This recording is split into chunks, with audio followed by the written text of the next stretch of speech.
everyone, I'm Sunita Patani, psychotherapist, author and trauma specialist, and today I'm just going to talk very briefly to you guys about trauma definitions, okay? Now, one of the reasons I think it's really important to understand trauma is because I think that all of us experience some amount of trauma in our life. And I also think that there are certain tools and techniques that are really effective with dealing with resolving the resolvement of trauma, okay? So let's have a look. So first of all, what do I actually define as a trauma? Okay, how do I define a trauma? So a trauma is defined by 4 characteristics, guys, okay? And we call this a UDIN, all right? So a trauma is something that is unexpected, it's something that is dramatic for you, it's something that made you feel isolated, and it's something with which you have no strategy to deal, okay? So quite often with the trauma, the key factors with the trauma is that we're often left feeling isolated and helpless. Isolated and helpless, okay? And quite often, you know, that feeling of being very alone. Interestingly enough, what we do know is that people who make the best kind of recovery from psychological trauma are people that actually, once the trauma's happened, go back to a very safe and secure environment. So there's something about safety, there's something about connection that really helps people to, you know, resolve and deal with the trauma that they've experienced. So that's just a little tip for you guys, okay? So that's how we would define a trauma. It's a UDIN moment. Also, there are 2 types of trauma, guys, as well, okay, that we categorize. So the first type of trauma is what we would call a big T trauma. And a big T trauma is really when there is an actual threat to our life. So we're talking about, you know, the attempted murders, war, we're talking about rape, terrorist attacks, situations where there's an actual threat to our life is classified as a big T trauma, okay? The second type of trauma that we have is a small T trauma.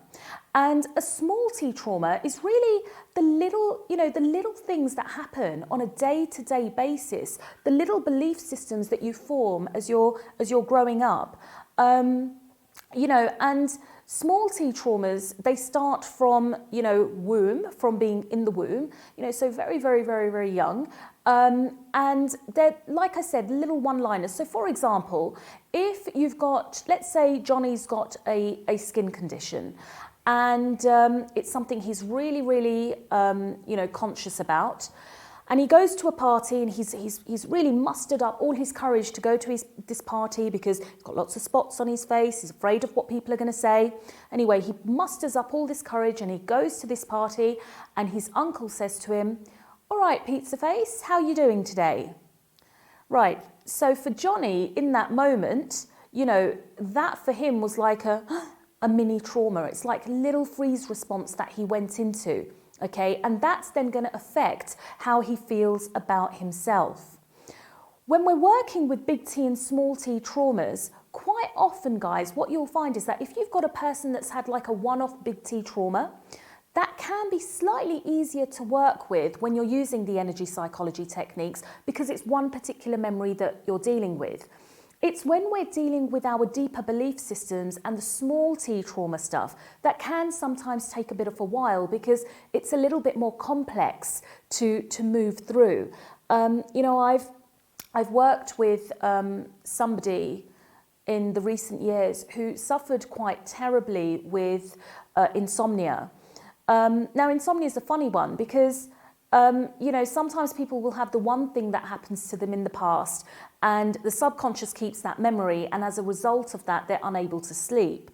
And in that case, we would go back and work with just that memory.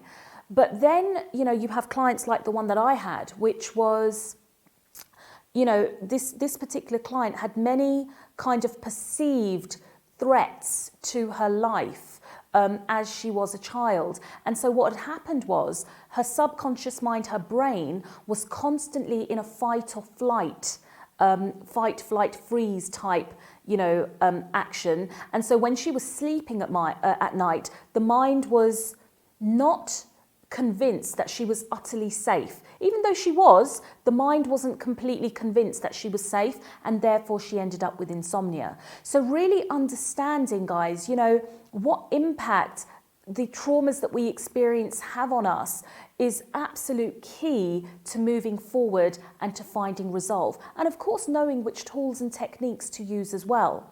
The other thing that I would say as well is to become familiar with the fight, flight and freeze response, so that when we do actually experience a trauma, there's a very specific process that we go through in our brain. So our brain goes through a very specific process, which really has an impact on many, many people as they move into the future. So understanding the brain, understanding how it works is super important when we are working with trauma. Understanding the role of the body and how it works is super important when we're working with trauma, okay?